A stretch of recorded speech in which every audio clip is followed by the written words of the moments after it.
Exam Hunter से जुड़ने के लिए उसके टेलीग्राम चैनल ज्वाइन करना बहुत ही ज़रूरी है। वहाँ पर सारे आपको paid test, daily answer writing program, prelims का टेस्ट, साथ ही साथ क्विज़ वगैरह, फ्री पीडीएफ सब आपको इस टेलीग्राम चैनल पर अवेलेबल है। आपको क्या करना होगा कि आपको जाकर टेलीग्राम पर सर्च करना होगा बीपीएससी एग्ज़ाम हंटर, या यूट्यूब के हर वीडियो के डिस्क्रिप्शन में आपको इसका लिंक मिलेगा। इसको आप ज्वाइन करके इसका लाभ उठा सकते हैं।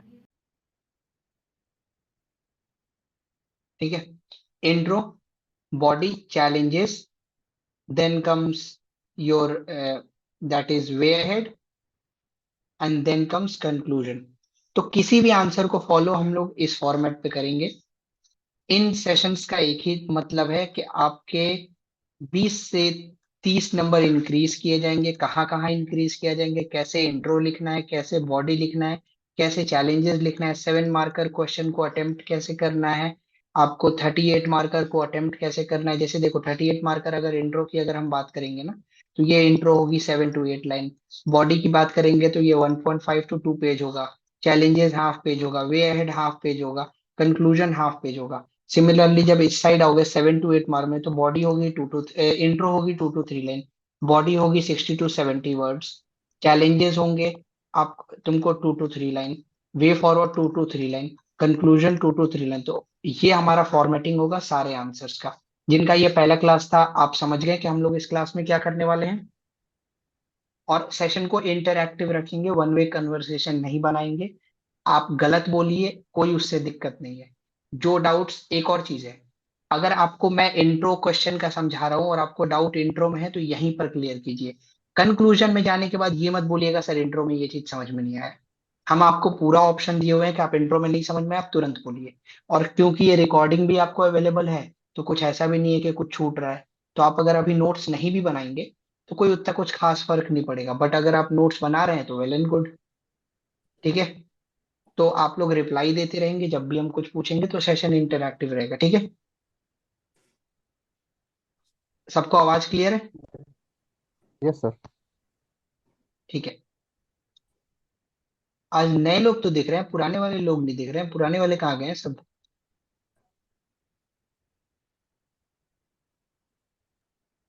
पुराने वाले कोई नहीं दिख रहे हैं आज तो, सिर्फ नए वाले। पुराने वाले में एक पुराने वाले मैं हूँ सर, अनिल सर। पुराने वाले मैं हूँ सर। वो, हाँ हैं तो वो तो सर। आप नहीं नहीं, आप लोग हो वो दिख रहे हैं।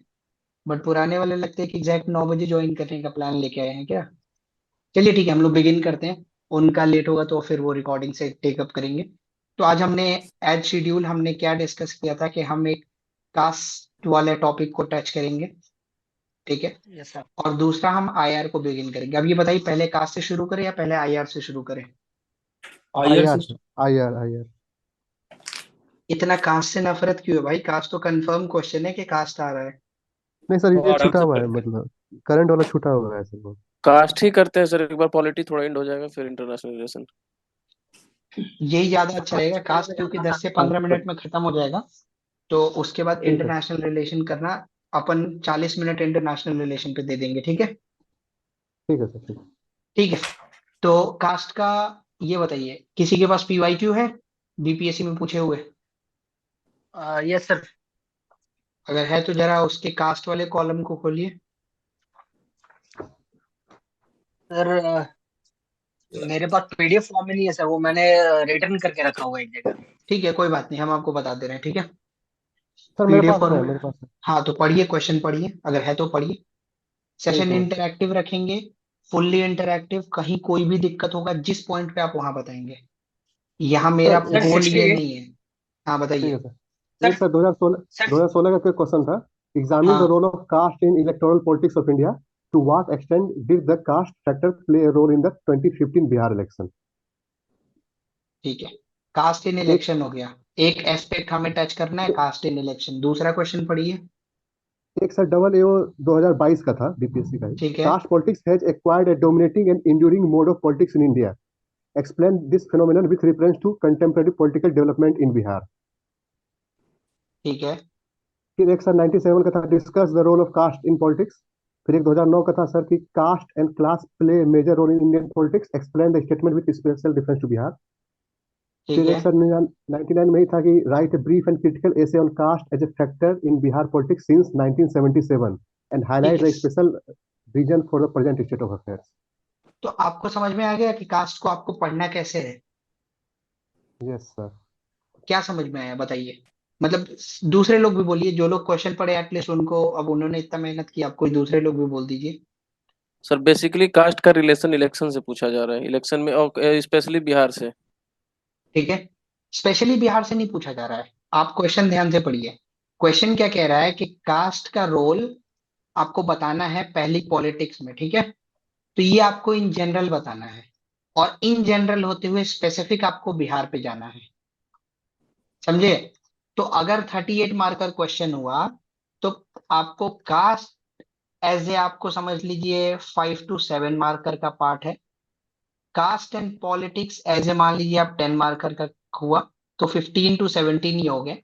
बाकी इन बिहार वाला पोर्शन हुआ 15 to 20 मार्क का। तो सिर्फ ये लिख के आएंगे तो आंसर जवाब नहीं होगा सर, आपको ये भी लिखना होगा, ये भी लिखना होगा, समझे? अगर क्वेश्चन में यही बोलता ना कि सिर्फ बिहार लिखे, तो यही लिखता कि discuss the impact of caste in Bihar, Bihar elections लिख देता। वो क्यों लिखा कि discuss the role of caste in politics and development and keep special mention of Bihar? मतलब कि वो जनरल भी पूछ रहा है और फिर बिहार का स्पेसिफिक भी पूछ रहा है, ठीक है? Yes sir. उसके बाद इस साल, क्योंकि अगर आप ध्यान देंगे तो कास्ट सेंसस हुआ है, Yes, ठीक sir. है? तो कास्ट सेंसस पे सवाल, कास्ट सेंसस पे आपने डेटा तैयार किया है कि नहीं किया है, ये बताइए पहले। नहीं सर, नहीं. नहीं sir.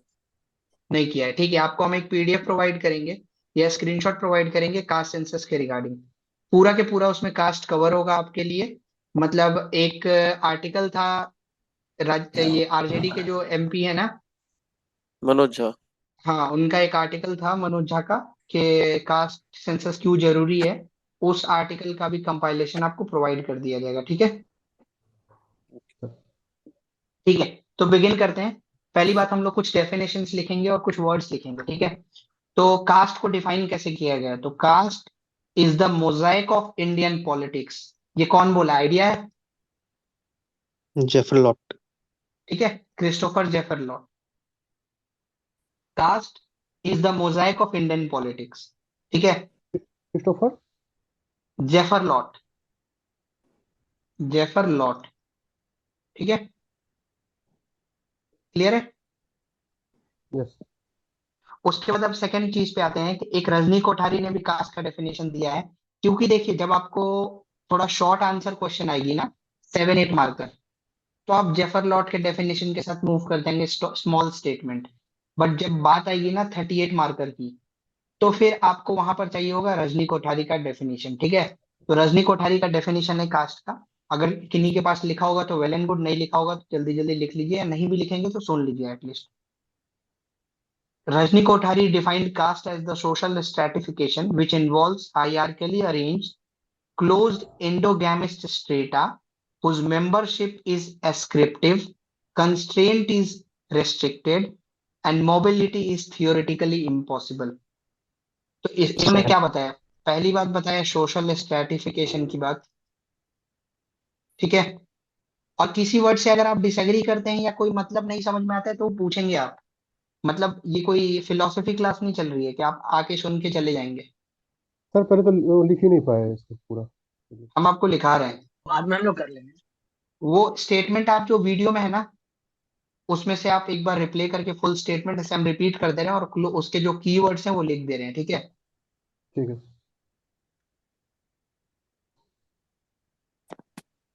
Rajni Kothari defined caste as a social stratification which involves hierarchically arranged, closed endogamist whose membership is ascriptive.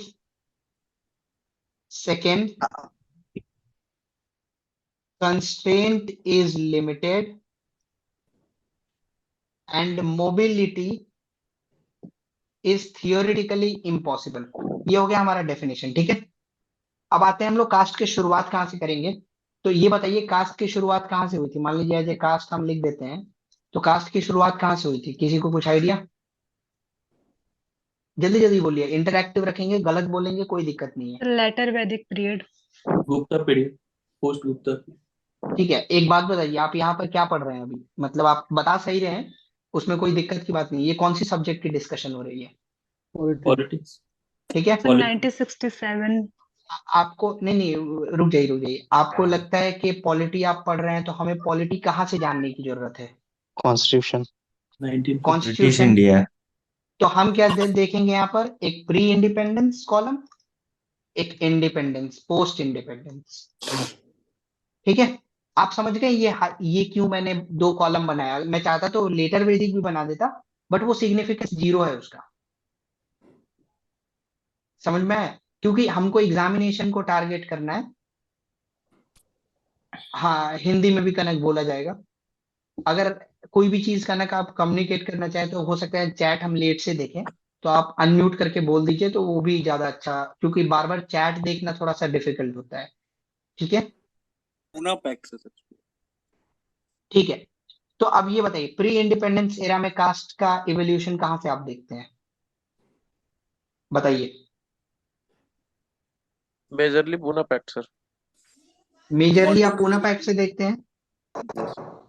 ठीक है, तो पूना पैक्ट से आप देखते हैं, और पूना पैक्ट के बाद आप अगर देखेंगे एक और इससे पहले आप जा सकते हैं, तो ये थर्ड राउंड टेबल कॉन्फ्रेंस से आप देख सकते हैं, जहां से B.R. अम्बेडकर, मतलब ये वो आदमी हैं जिन्होंने कास्ट को एकदम अलग लेके चले हैं। ठीक है, और अच्छा काम किया है इन्होंने, और पूना पैक्ट एक सिग्निफिकेंट स्टेप था।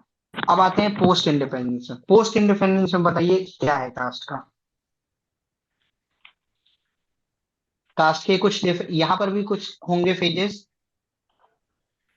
हम बता रहे हैं आपको 3 फेजेस है। ठीक है, अब आप बताइए पहला फेज क्या होना चाहिए? अगर 3 फेजेस हैं तो ऑब्वियस सी बात है, तीसरा फेज अभी चल रहा है, तो तीसरा फेज फर्स्ट कब से फेज सर चालू हुआ? बिफोर 1967 होगा मंडल, प्री मंडल। मतलब आपका कहने का मतलब है कि 1950 से लेके अप्रॉक्स या 47 से मान लीजिए आप, ये 50 का कहने का मतलब है जस्ट इंडिपेंडेंस से मान लीजिए 1967, ये हो गया फर्स्ट फेज। Yes sir. ठीक है, सेकेंड फेज बताइए, या 1960s ले लीजिए ताकि 65 तक के आप जाएंगे। ठीक है, क्योंकि 66 19 67 में लोग आ गए थे बिहार में, कर्पूरी ठाकुर ये लोग यस वगैरह। ठीक है, आप ये सोशलिस्ट बताइए। सर। हाँ, सेकेंड फेज क्या होगा 1960s ऑनवर्ड से कब तक? 90s तक सर। 91 तक सर, प्री 90s मंडल तक। एरा। ठीक है, और 1990s से कब तक आगे जाएगा? ये प्रेजेंट। प्रेजेंट। ठीक है, तो ये हमारा कास्ट का ये हो गया। अब ये बताइए कि इसमें, अब जैसे सिंपल सीधी बात है कि आप कास्ट ऐसे ही लिखना तो शुरू कर नहीं देंगे, तो इसमें ना थोड़ा सा एक एक फिलोसोफर्स का नाम लिख लीजिए जो आपके लिए इन फेजेस में आपके पॉइंट को रखने में मदद करेंगे। ठीक है, तो यहाँ पर कैथलीन गॉफ करके हैं इस फेज में। ठीक है, एंथ्रोपोलॉजिस्ट। जो, हाँ ठीक है, इस फेज में है। इनका कहने का यस मतलब है सर। कि कास्ट कम्युनिटी की तरह एग्जिस्ट करता है। मतलब कास्ट इंडिविजुअल पे एग्जिस्ट नहीं करता है, caste as a community exist करता है, और ये होमोजीनियस है। मतलब अभी कुछ खास ऐसा ये लोग रोल में नहीं है, बस हैं एग्जिस्टेंस में। ठीक है, यस सेकेंड फेज में आते हैं। सेकेंड फेज में तो सभी लोग, आप लोग नाम सुने होंगे, रजनी कोठारी का। Yes sir. इनका क्या था? Casteise casteisation of politics and politicisation of caste. And politicisation of caste. याद रखिएगा, एग्जाम में दोनों फ्रेज इस्तेमाल नहीं करेंगे, सिर्फ एक इस्तेमाल करेंगे। ठीक है, थर्ड फेज बताइए। क्या दोनों सर? कास्टाइजेशन ऑफ पॉलिटिक्स और पॉलिटिसाइजेशन ऑफ कास्ट दोनों का इस्तेमाल नहीं करेंगे, या तो ऊपर वाला लिखेंगे या नीचे वाला लिखेंगे। ठीक है, ठीक। थर्ड फेज बताइए। पोस्ट मंडल, इसको क्या बोलेंगे? किसके डेफिनेशन में आएगा ये योगेंद्र यादव के डेफिनेशन में आता है। और ये फेज कौन सा होगा? Institutionalisation of cast. क्लियर हो गया? किसी को डाउट है यहां तक में अभी कुछ? सर ये थोड़ा ऑप्शनल टाइप का आंसर नहीं हो जा रहा है?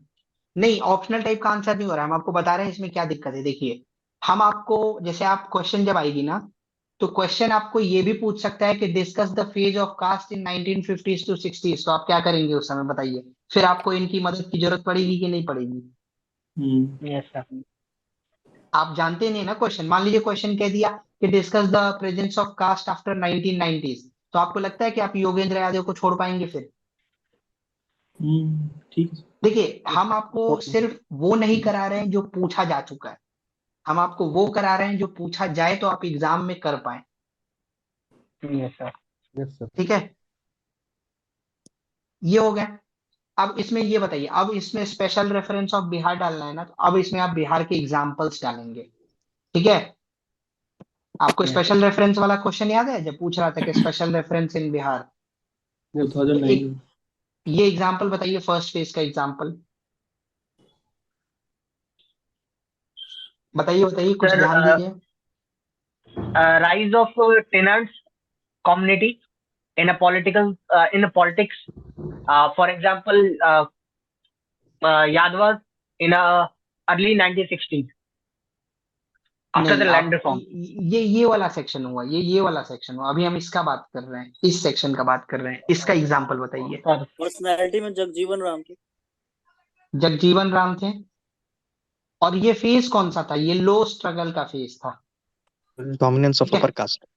ठीक है, ये डोमिनेंस ऑफ अपर कास्ट का फेज था बिहार में, ये डोमिनेंस ऑफ जमींदार्स का फेज था बिहार में। ठीक है, आते हैं सेकेंड फेज में, यहां से बहुत इंपॉर्टेंट पर्सनालिटीज आएंगी।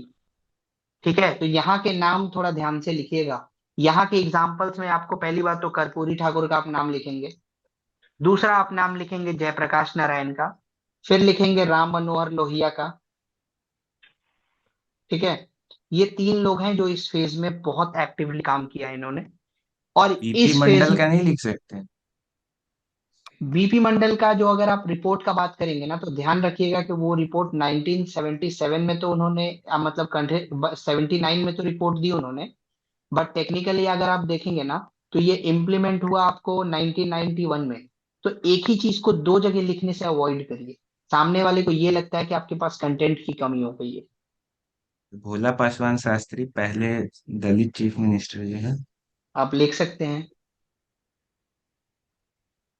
सर, इस 1960s के बाद हम ये भी तो लिख सकते हैं कि after that Bihar got 5 OBC CM and 2 दलित नहीं एज नहीं ए नहीं सीएम। नहीं नहीं, देखिए देखिए, यहाँ आंसर कंप्लीट करना है हमें, ये यस चीज सर। समझिए। वो एग्जाम्पल लिखिए जो एग्जामिनर को पता हो।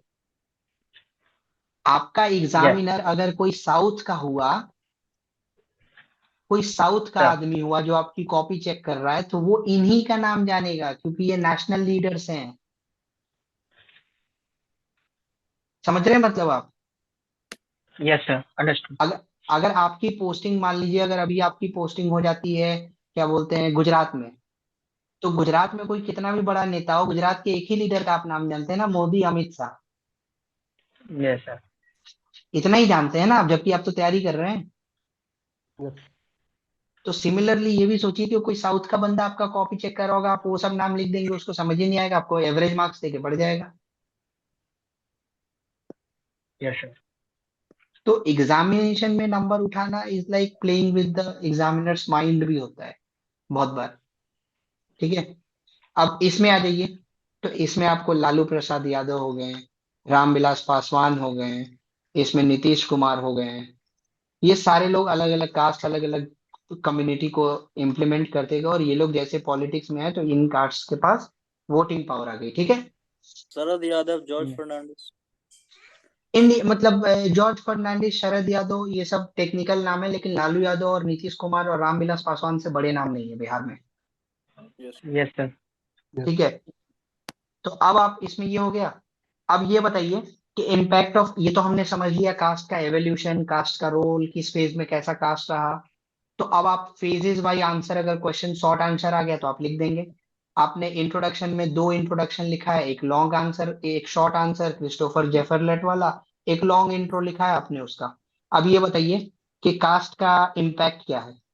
अब इम्पैक्ट हम लोग 2 सेक्शन में देखेंगे, एक पॉजिटिव देखेंगे, एक निगेटिव देखेंगे। ठीक है, इन फेजेस में कुछ ऐसे फॉरवर्ड कास्ट के लीडर थे जिन्होंने बैकवर्ड कास्ट के लिए फाइट किया था पॉलिटिकल लेवल पे, ऐसा कुछ? देखिए आप नहीं नहीं, एग्जाम आप लिख रहे हैं, मेंशन ही नहीं करना है, कंट्रोवर्सी में नहीं जाना है,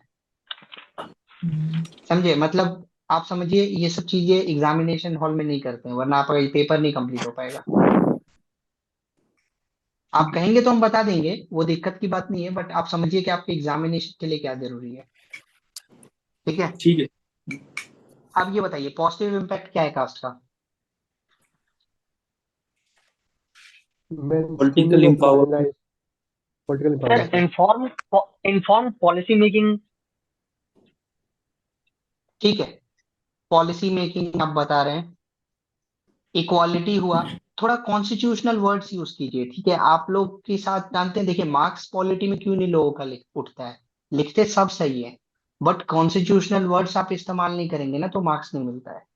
As a pressure group, ठीक है, as a pressure group, reduction in untouchability.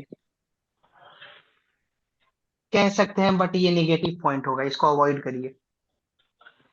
social justice, economic inclusion, social inclusion, ठीक है, प्लस जस्टिस लिखिए, और बताइए।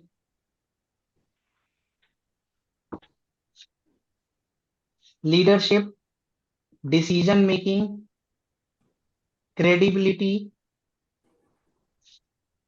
ठीक है, नेगेटिव्स में आते हैं। एफर्मेटिव एक्शन नहीं लिख सकते? लिख सकते हैं आप अफर्मेटिव एक्शन। और एक चीज ध्यान रखिएगा, जो भी चीजें लिख रहे हैं ना, नीचे आपको क्या लिखते जाना है? एग्जाम्पल्स। Example sir. नहीं नहीं, एग्जाम्पल नहीं, यहाँ पर क्या लिखना है, इस केस में क्या लिखना है?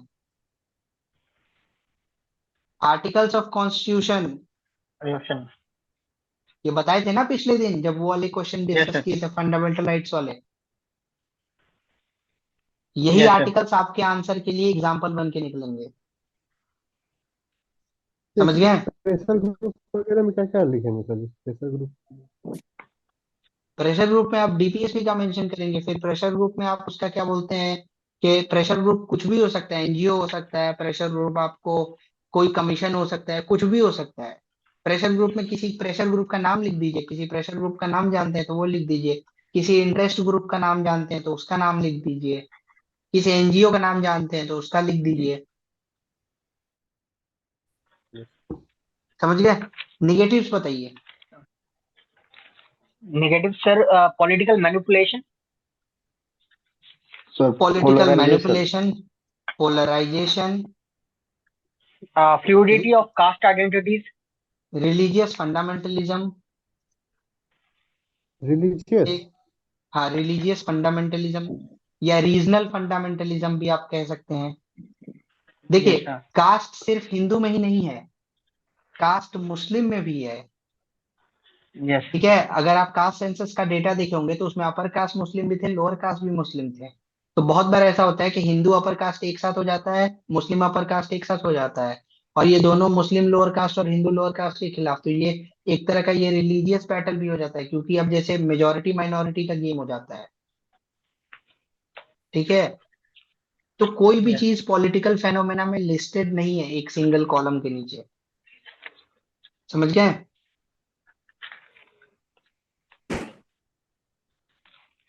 ठीक है, अगला अगला बताइए क्या होगा और होगा। caste based violence, vote banks politics, caste based yes sir. Violence, compromises development politics, development politics को डिले करता है।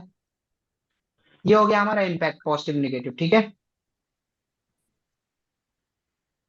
क्लियर है? Yes sir. इसके बाद आप ये लिखेंगे कि अब रीसेंट कंटेम्पररी फेज, जो आपका एक क्वेश्चन रीसेंट रीसेंट पूछा गया था ना, कि कंटेम्पररी फेज में क्या रोल था कास्ट का। ठीक है, तो आप कंटेम्पररी फेज वाला एग्जांपल लिखिए।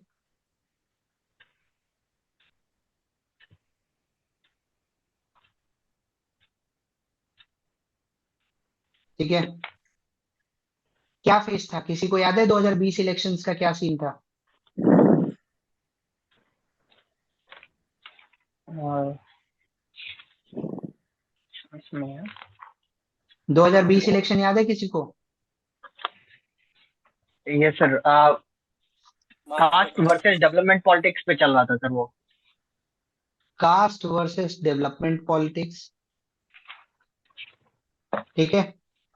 दूसरा और बताइए क्या चीज था? सोशल इंजीनियरिंग, ठीक है। तीसरा और बताइए क्या था? विकास। विकास का फ्रेमवर्क क्या था? विकास का एक फ्रेमवर्क दिया गया था। एक फ्रेमवर्क था वुमेन, एक डाउन। फ्रेमवर्क था चिल्ड्रन, एक फ्रेमवर्क था एम्प्लॉयमेंट, ठीक है। Yes sir. अब बताइए और आगे और क्या फ्रेमवर्क था डेवलपमेंट का रिसेंट में?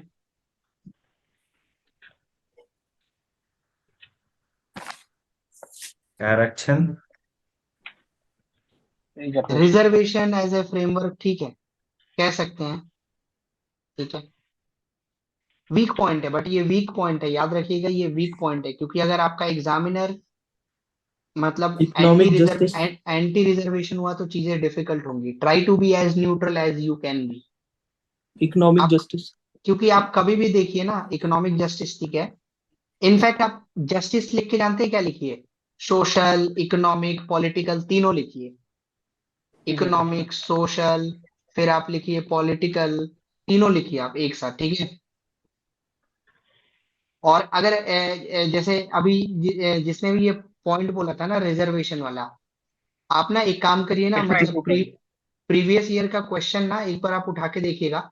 क्या इतने साल में एक बार भी मतलब बिहार सरकार ने या बीपीएससी में रिजर्वेशन पे डायरेक्ट सवाल पूछे गए हैं? नहीं सर। No sir. नहीं पूछे गए ना। तो अगर रिजर्वेशन पे वो सवाल नहीं पूछ रहा है, तो आप रिजर्वेशन को एज ए टॉपिक क्यों इंक्लूड कर रहे हैं? मतलब आप समझ रहे हैं जो हम बात बोल रहे हैं? जी जी समझ रहे हैं। मतलब हम रिजर्वेशन के खिलाफ नहीं है भाई, बट हम अपना व्यू बता रहे हैं, क्योंकि एग्जाम तुमको पास कराना मेरा रोल है। सर एक बार 2007 में पूछा था, तो मेरे पास है अभी कि issue of तो reservation is nothing but consideration of vote bank of political parties. What do you suggest other than the reservation for providing social justice to the depressed class? ठीक है, तो 2007 और सरकार अभी 2023 में थोड़ा ज्यादा फर्क आ गया है। मतलब उसके बाद आप सोचिए एक भी रिपीटेड नहीं है। वैसे आप अगर आप कास्ट का सवाल देखेंगे ना, तो अभी आप ही बताए थे ना कि 5 से 6 बार डायरेक्ट इलेक्शन पॉलिटिक्स हाँ पूछा हाँ। था, कभी वो कास्ट पे नहीं गया, यस लेकिन सिर्फ सर एक अभी बार तो गया है। 65% आरक्षण तो हो ही गया है। हो गया लिखने है में उस क्या दिक्कत? वो कास्ट सेंसस पे आएंगे हम ना, तब वो टॉपिक डिस्कस करेंगे, ठीक है। अभी भी अभी कास्ट ही डिस्कस हो रहा है तो। नहीं, अभी हम लोग डिस्कस कर रहे हैं दोनों caste in politics and development, and फिर स्पेशल रेफरेंस टू बिहार। जो 2020 का इलेक्शन था, एक सवाल था ना शायद एपीओ का कि किसका, यस सर। उसका डिस्कशन कर रहे हैं। वो कास्ट सेंसस वाला सवाल पे आएंगे, तो कास्ट सेंसस वाला टॉपिक भी लेंगे और उसका रिजर्वेशन वाला भी प्रोस्पेक्ट लेंगे, ठीक है। तो ये हो गया हमारा। तो अब इसमें ना लास्ट में आप दो लोगों से कंक्लूड करेंगे। कंक्लूड में आप लिखेंगे सुहास पालेस्कर का स्टेटमेंट है कि कास्ट मैटर्स इन बिहार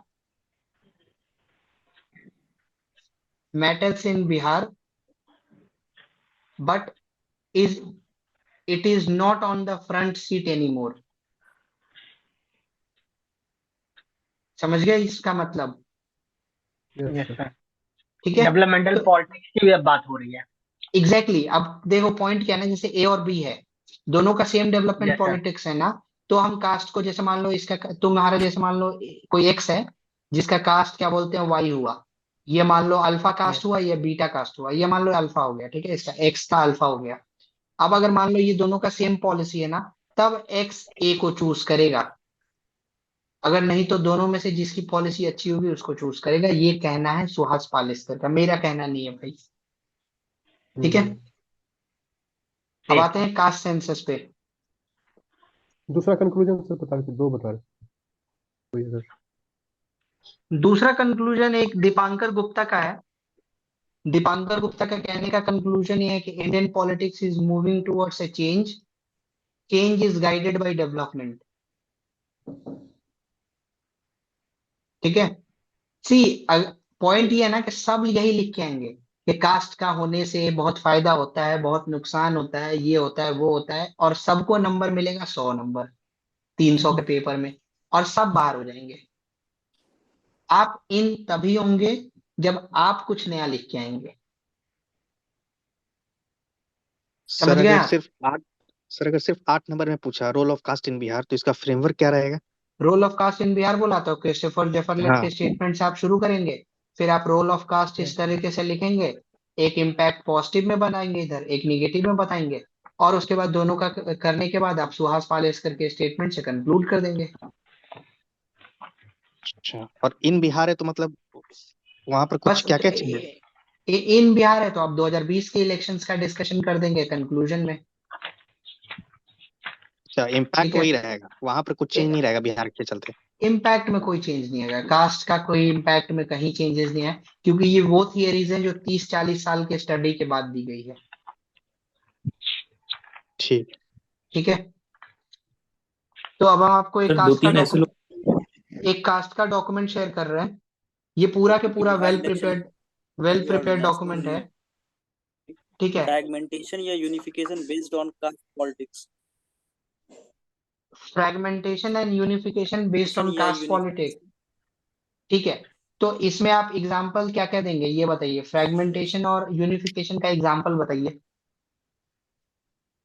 जैसे महागठबंधन सर यूनिफिकेशन में। महागठबंधन कास्ट का यूनिफिकेशन नहीं है, थोड़ा और एक तो ये सोचिए। था ना पॉलिटिकल एस्पिरेशन। सर ये एमओआई अलायंस। ये देखिए सर जो आरजेडी का एमओआई अलायंस। सुनिए जाट कम्युनिटी जो है आपको क्या बोलते हैं, ये हरियाणा की है, हरियाणा में।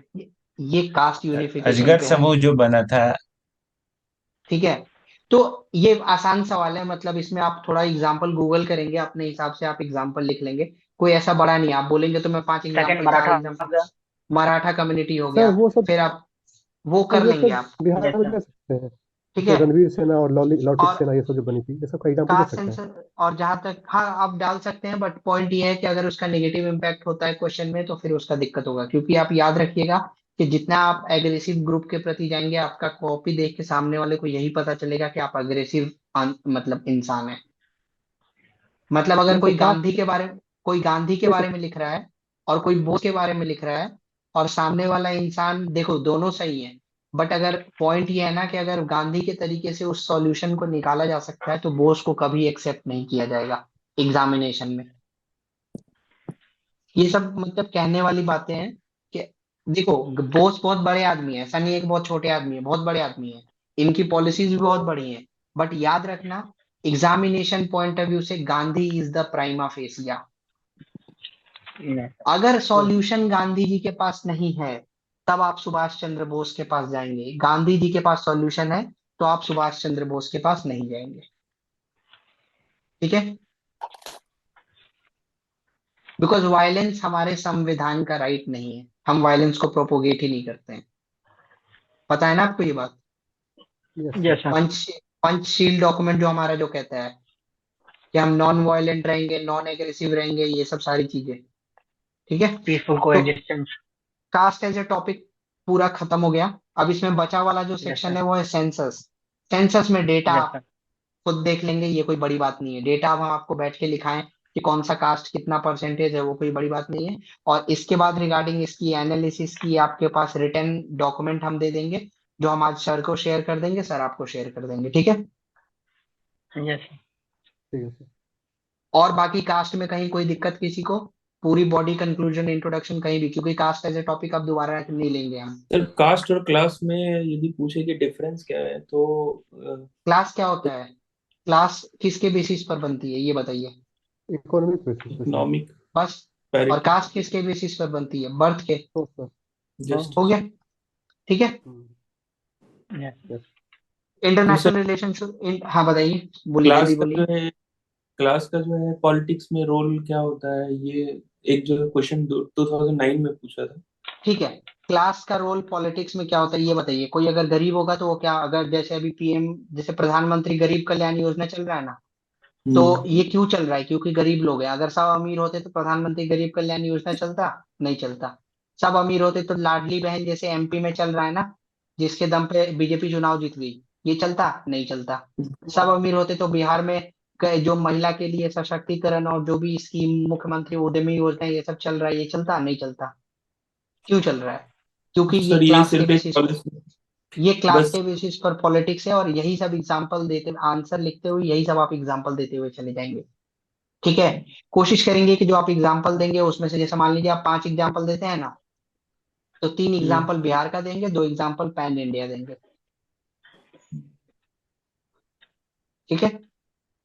ठीक। इसमें इकोनॉमिक क्लास वाइज अगर करते हैं तो इसमें जो वेल ऑफ क्लास है उसके लिए हम लोग क्या एग्जांपल देंगे? कोई स्कीम तो है ही नहीं है।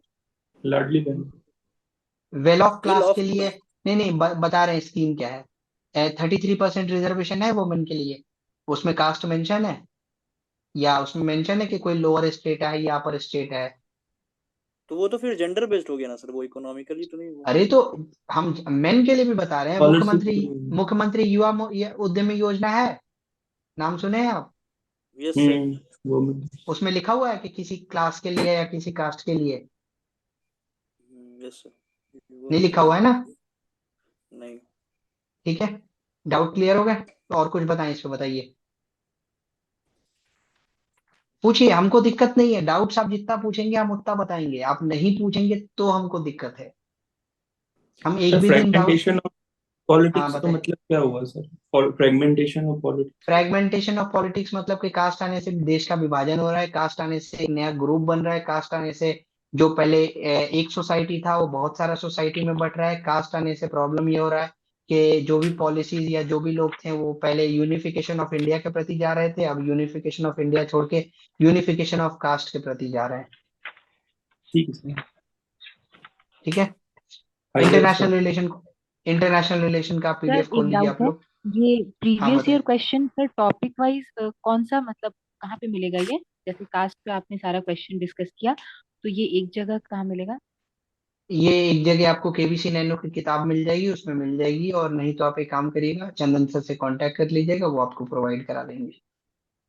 Okay sir, thank you. ठीक है। और ग्रुप बनाने का मतलब ये होता है, और चैट ओपन रखने का मतलब ये होता है कि आप लोग ये सारे डाउट्स आपस में भी क्लियर कर लें। सब कुछ हम कराएंगे तो फिर पॉइंट ये है कि आप आपस में कैसे क्लियर कर पाएंगे? आपको साथ में जॉब करनी है ना, अगर सिलेक्शन होगी तो। Okay sir. मेरे साथ थोड़ी जॉब होगी आपकी। मैं भेज दूंगा, मेरे पास है कलेक्शन क्वेश्चन का। ठीक है। तो अब ये बताइए, इंडिया एंड इट्स नेबर से शुरू करना है कि इंडिया एंड ग्रुपिंग से शुरू करना है? ग्रुपिंग से सर स्टार्ट करें। ग्रुपिंग से, ग्रुपिंग क्योंकि ग्रुपिंग। लास्ट टाइम से ग्रुपिंग से आ रहा है सर, 2-3 बार से। ठीक है। सर एक बेसिक। सबसे पहले G20 से शुरू करते हैं। बताइए बेसिक, जल्दी बताइए, जल्दी बताइए।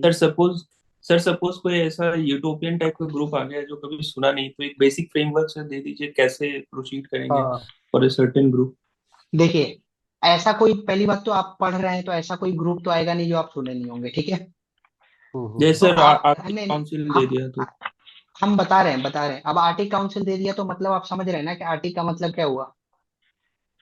मतलब पोलर एरियाज में पूरे तो आप क्या बिकॉज करेंगे, ऐसे एक पोलर वर्ल्ड कंट्री। में। रिसोर्स अरे का इशू। अब बस अब सुन लीजिए, अब हम समझ गए सब लोग, अब शांत हो जाइए। अब हम बता रहे हैं। आप एक काम करेंगे, ऐसे ग्लोबल मैप बना, ये ग्लोब बनाएंगे। यहाँ पर आप कंट्रीज मेंशन कर देंगे, और यहाँ पर आप मेंशन कर देंगे आर्टिक पोल। ठीक है।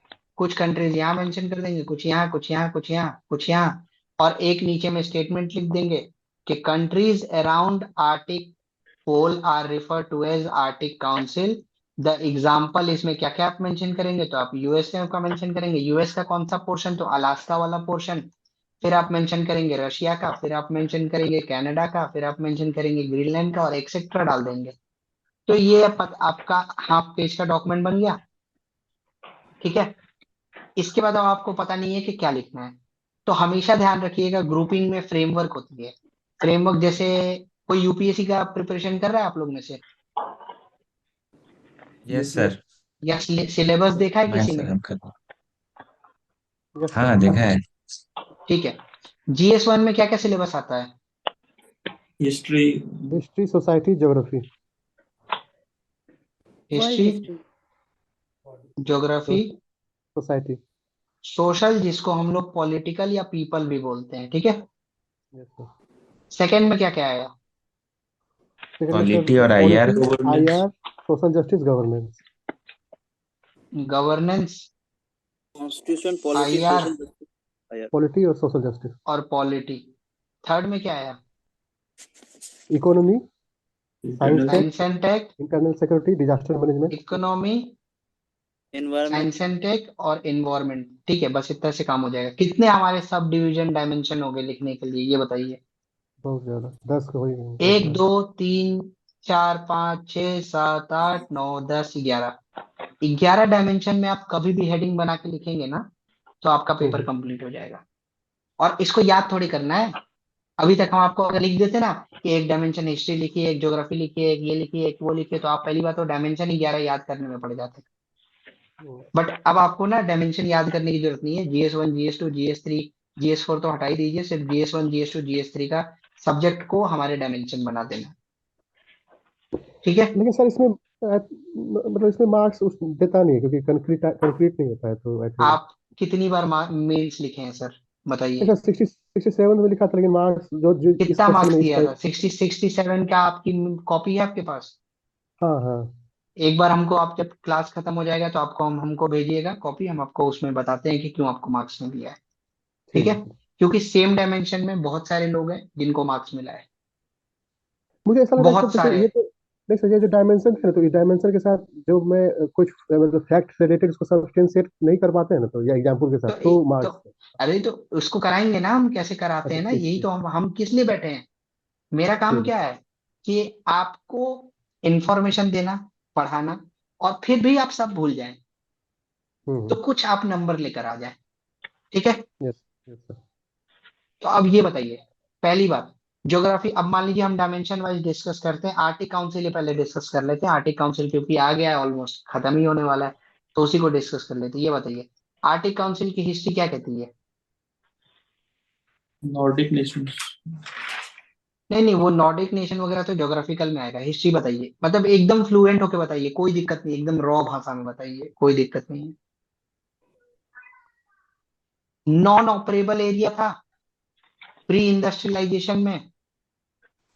हम्म। पोस्ट इंडस्ट्रियलाइजेशन में ग्लेशियर मेल्टिंग के कारण ये ऑपरेबल हो गया। यस। हम्म। और 1.5 degree according to IPCC report, 1.5 degree Celsius melt होने के बाद ये एरिया नॉन रिवर्सिबल हो जाएगा। इनमें से कौन सा बात आपको नहीं पता था, ये बताइए, जो आप नहीं लिख पाए हिस्ट्री में। कोई ऐसी बात थी जो आपको नहीं पता थी, जो मैंने बताई? बता दे। पता थी? सिर्फ आर्टिकुलेशन का पार्ट है, ठीक है। आर्टिकुलेशन।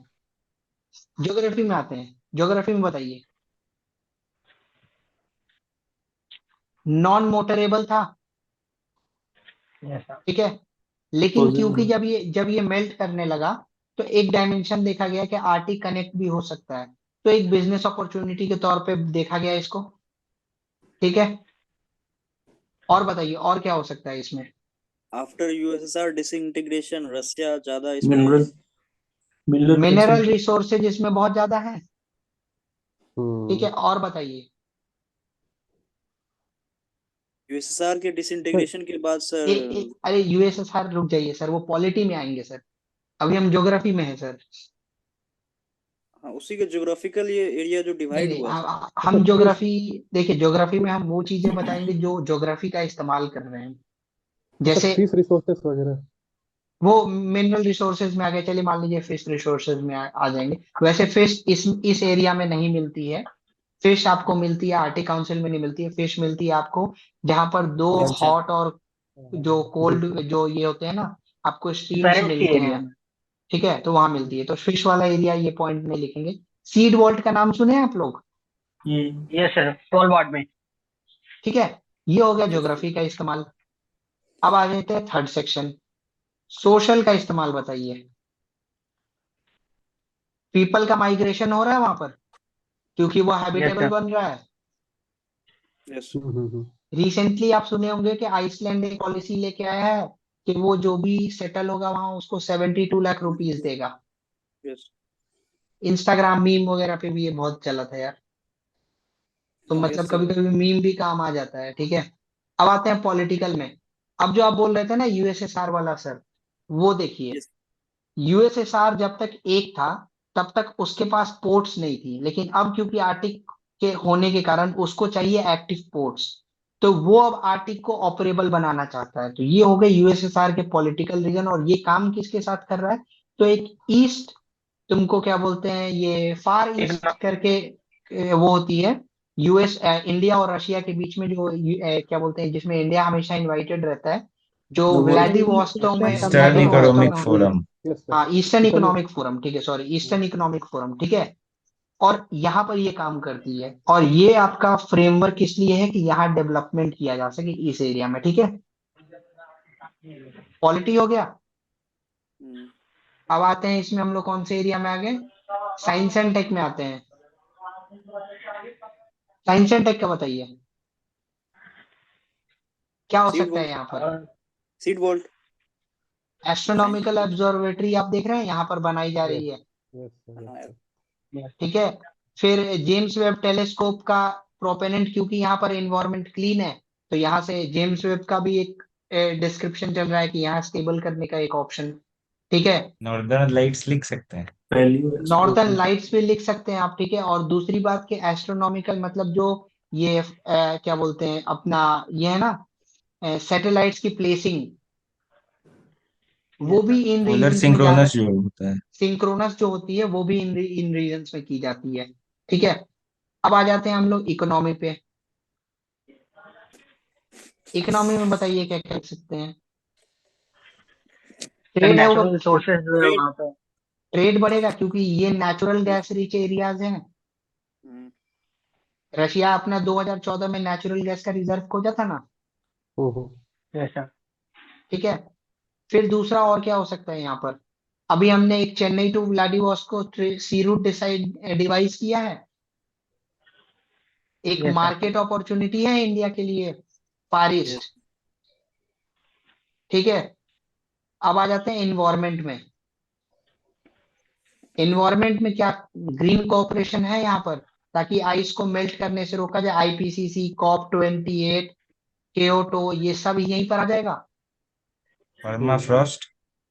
परमाफ्रॉस्ट को मेंटेन करना, फिर उसके बाद जो लाइकेंस और मॉसेस हैं जो कि आपको इंडिकेटर स्पीसीज है, उनका डिस्कशन, ठीक है। और फिर फाइनली हम कंक्लूड कैसे करेंगे, तो हम कंक्लूड किसी भी एक स्टेटमेंट से कर देंगे। या तो पीएम मोदी का स्टेटमेंट होगा, या व्लादिमीर पुतिन का स्टेटमेंट होगा, या आपको अनुराग श्रीवास्तव का स्टेटमेंट होगा, या हर्षवर्धन श्रृंगला का स्टेटमेंट होगा, या हर्ष वी पंत का स्टेटमेंट होगा, या सी राजा मोहन का स्टेटमेंट होगा। इनमें से किसी एक का स्टेटमेंट जिसका आपको पसंद है आप अपने हिसाब से उठा के पोस्ट कर दीजिए, ठीक है। अब ये बताइए, जिसने भी बोला कि ये स्ट्रक्चर काम नहीं करता है, आपने इतने डायमेंशन को इतने एग्जाम्पल से कवर किए थे सर? इतना नॉलेज नहीं, मतलब नहीं है सर, ये तो नॉलेज तो नहीं था।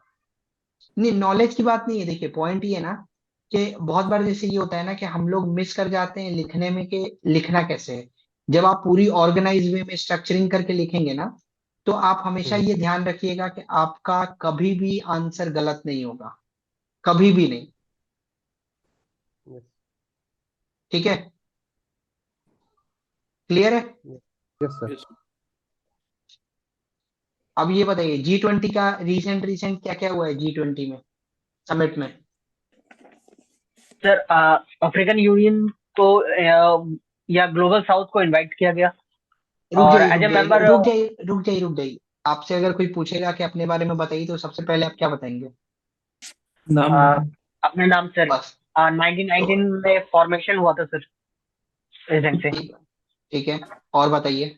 85% ऑफ वर्ल्ड जीडीपी रिप्रेजेंट करता है। Currently sir after African union का ज्वाइन करने के बाद ये जीडीपी पहुंच गई है 88.9% के अप्रॉक्स में सर। ठीक है, इतना एग्जैक्ट अभी डिटेल में हम नहीं जाएंगे कि 88 एग्जैक्ट पहुंच गई है, 87 पहुंच गई है, ठीक है। हम कोई 85 को ही अभी परमानेंट मेंशन सेक्रेटरी करेंगे, है? ठीक है। हम अभी 85 को ही 75 मेंशन रखेंगे, क्योंकि 85 वाली जो पॉइंट है उसमें थोड़ा सा क्लैरिटी है, हर ऑफिशियल डॉक्यूमेंट में वही है, ठीक है। 60% Yes, sir. population, 75% global trade.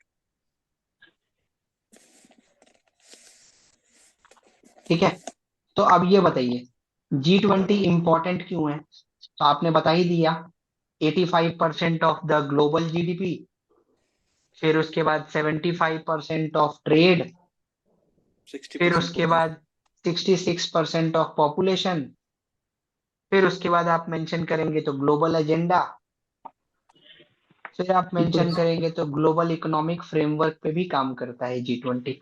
ये हो गया 80% हमारा of global. India's presidency.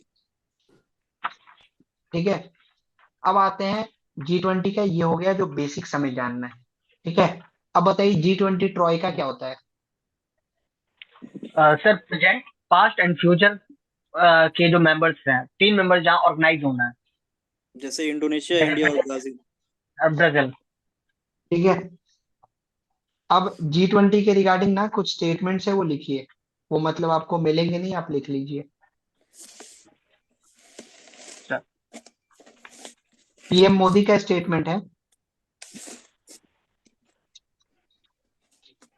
Our challenges are common, so as the opportunity,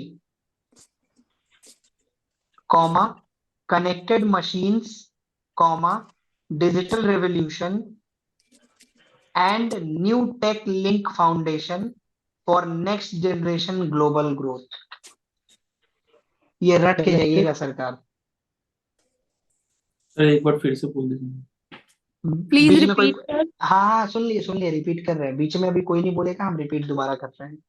our challenges are common, so as our opportunities, comma, connected machines, comma, digital revolution and new tech link foundation for next generation global growth।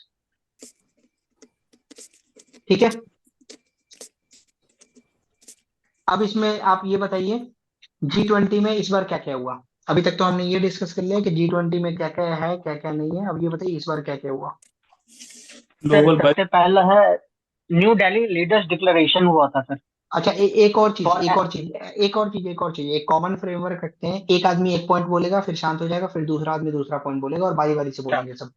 ठीक है, एक आदमी एक point बोल के शांत हो जाए, फिर दूसरा आदमी दूसरा बोल देगा, कोई किसी का वेट नहीं करेगा कि कौन बोलेगा। ठीक है, बोलिए। The idea of Vasudhaiva Kutumbakam. ठीक है, वसुदेव कुटुंबकम। ग्लोबल अगला बोलिए। एक बायोफ्यूल ग्लोबल अलायंस है, बायोफ्यूल अलायंस। Biofuel alliance. हमारा थीम था Vasudhaiva Kutumbakam, global biofuel alliance. ये हो गया साउथ एक south point. South south cooperation. India mid south south India climate middle corridor, east. IMEC, India Middle East economic corridor. और बताइए। New Delhi declaration sir. New Delhi declaration, NDLS declaration. Inclusion of African union. Inclusion of infrastructure, African union. कौन सा structure? Indian digital infrastructure, ठीक है, Indian digital infrastructure. Infrastructure. ठीक है, समझ गए आप लोग कि इसमें क्या क्या नया है और क्या क्या हुआ है, ये तो आपको पता है। अब इसमें पॉइंट ये है ना कि इतना कुछ लिखना कैसे है, क्योंकि एग्जामिनेशन में ना ये आप इतना लिख नहीं पाएंगे। तो लिखने में क्या है कि आप जो जो पॉइंट बता रहे हैं ना डिक्लेरेशन में, वो पॉइंट लिखते जाइएगा। ठीक है, यस सर। अब डिक्लेरेशन जैसे न्यू दिल्ली डिक्लेरेशन में आप जाएंगे ना, तो न्यू दिल्ली डिक्लेरेशन में आपको, जैसे आप कैसे, आप इस आंसर को कैसे मेंशन करेंगे? इसको लिखेंगे आप इंडिया इन G20। ठीक है, उसके बाद आप क्या करेंगे कि इंडिया इन G20 में आप लिखें न्यू दिल्ली डिक्लेरेशन। ठीक है, आप क्या करेंगे, इसमें इस तरीके के फ्लो चार्ट्स का एंगल क्रिएट करेंगे। ठीक है, यस सर। एग्जाम में ऐसे ही लिखना है, वरना पेपर नहीं कंप्लीट होगा। और अगर ऐसे नहीं लिखोगे तो पूरा नहीं लिख पाओगे। समझ गए?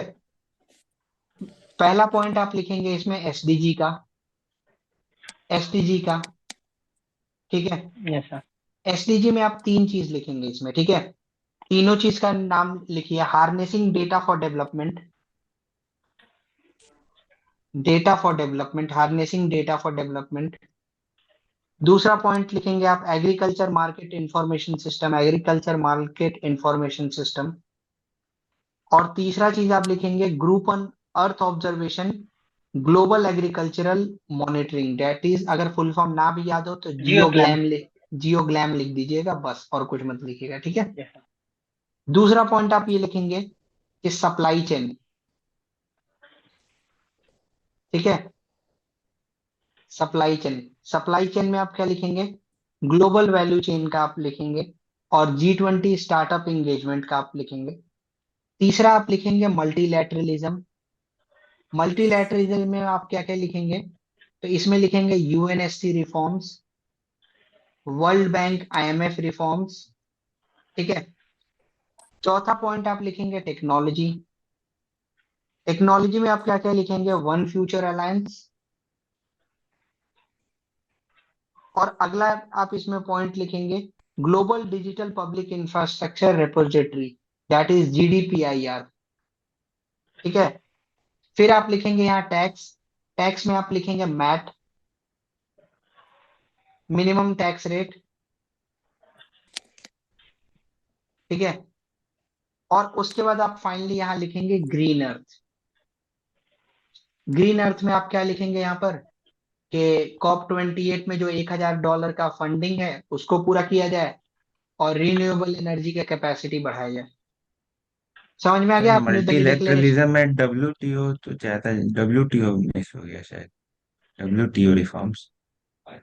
World bank reform. अच्छा, हम लिखने के लिए लिखा देंगे आपको, सिर्फ WTO ही नहीं है, और भी 5-7 ऑर्गेनाइजेशन आप कहेंगे तो हम सब आपको लिखवा देंगे। सर ये बड़ी सर लेकिन नीड ऑफ द आवर पे बोल रहे हैं वो, WTO पे तो काफी दिन से एपिलेट बॉडी वगैरह सब उसकी डिफंक्ट है, इसीलिए वो शायद ज्यादा। नहीं नहीं, सर हम ये बता रहे हैं, एक बात होता है, WTO इंडिया वहां क्यों डीएक्टिव है। इंडिया अगर हल्ला कर रहा है कि यूएनएससी पे काम करिए, हम लोग WTO पे हल्ला क्यों नहीं कर रहे हैं, कुछ रीजन होगा। राइस। Yes, sir. क्योंकि एग्रीकल्चर सब्सिडीज के कारण। क्योंकि हमारे एग्रीकल्चर सब्सिडी पे WTO में दिक्कत हो जाएगी अगर WTO एक्टिव हो गया तो हम वो चीज एग्जाम में क्यों लिखेंगे जो हमारे खिलाफ जा रहा है। समझ गए आप, मतलब लिख समझ लीजिए, आपको गए लिखना है सर। तो आप WTO भी लिख लीजिए, सर कोई ये बड़ी बात नहीं फंडिंग है। कितना है, 1000 billion dollar, 1000 billion dollar, 100 billion dollar. 1000 billion dollar, one sun one earth one grid का जो आपको रिन्यूएबल एनर्जी की कैपेसिटी बनेगी ना उसके अंदर, और 100 बिलियन डॉलर पर ईयर है COP28 का, ठीक है। न्यू दिल्ली डिक्लेरेशन हो गया, आपको समझ में आ गया कि लिखना कैसे है, Yes, sir. ठीक है।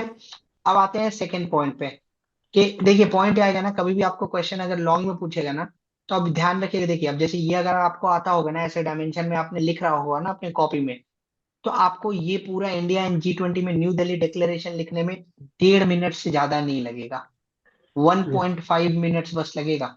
देखिए आपके पास इंट्रो ऑलरेडी PM मोदी का लिखा हुआ है, जो लिखने में आपको 30 सेकेंड्स लगेंगे। ये मान लीजिए अब 2 मिनट लग गया, 2.5 मिनट में आपने बॉडी 1.5 पन्ना लिख लिया है, ठीक है।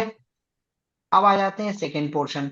सेकेंड पोर्शन में IEMC का बात किया गया है। IEMC में आप क्या करेंगे कि देखिए, एक तो आपको इंडिया का थोड़ा मैप बनाना सीखना पड़ेगा, ठीक है। आप इंडिया का मैप बना लिए, उसके बाद आप क्या करेंगे कि इधर मान लीजिए ऐसे आपने कनेक्ट करते हुए ऐसे पर्शियन गल्फ दिखा दिया, और ये फिर आपको क्या बोलते हैं अपना वो वाला पोर्शन हो गया, रशिया वाला। तो आप क्या करेंगे, यहाँ बॉम्बे से लेंगे, फिर उसके बाद बॉम्बे से लेने के बाद आप इसको ले जाएंगे ये यूएई के पोर्ट पे, ठीक है। फिर यूएई के बाद आप यहाँ देखिए, अब यहाँ तक आप क्या दिखाएंगे, सी रूट, यहाँ लिखेंगे आप सी रूट है ये।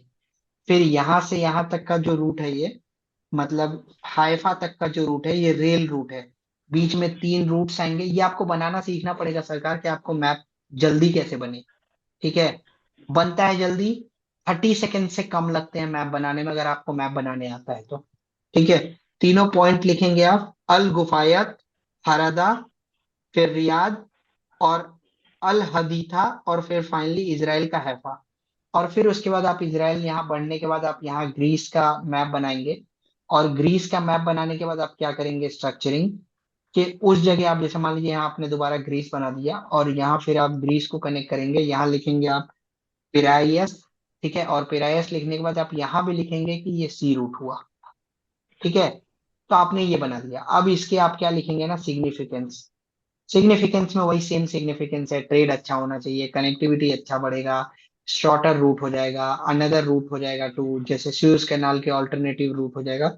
ये सब पॉइंट्स हो गए सिग्निफिकेंस के। ठीक है, और इसके बाद फिर फाइनली चैलेंजेस में आते हैं। तो चैलेंजेस में ये क्या हो सकता है, चैलेंजेस में पहली बात तो चाइना एंगल चैलेंज हो सकता है। दूसरा पाकिस्तान का एंगल क्या बोलते हैं चैलेंज हो सकता है, क्योंकि मुस्लिम कंट्रीज के थ्रू आप जा रहे हैं।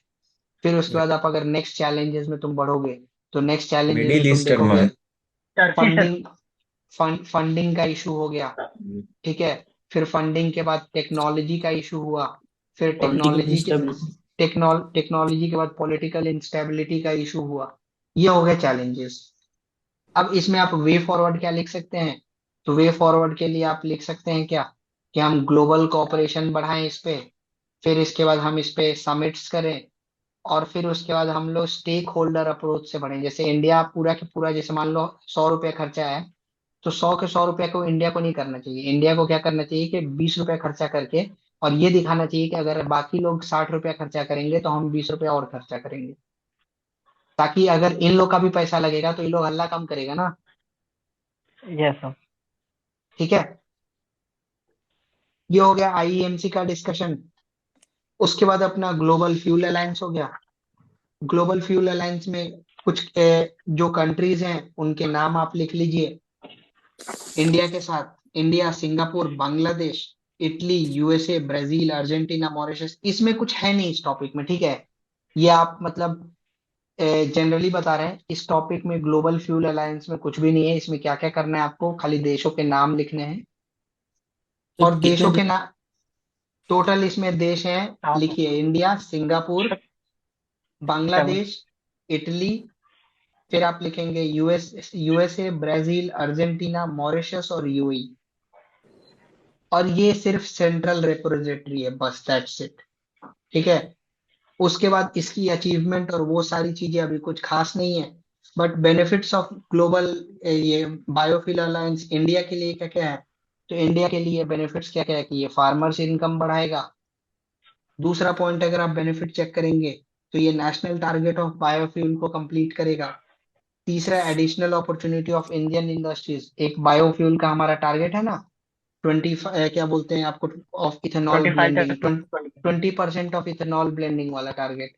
ठीक है, और 25% बाई आपको 2025 या 2030 है। ठीक है, फिर उसके बाद आप अगला मेंशन करेंगे कि फार्मर की इनकम, ये तो बता ही दिया। अपॉर्चुनिटी फॉर इंडस्ट्रीज बढ़ेगा, जैसे अगर ये सारे होते हैं ना, तो जूट इंडस्ट्री और इनके जो रोप्स वगैरह बनते हैं ना, उनकी सिलो। अपॉर्चुनिटी बढ़ जाएगी।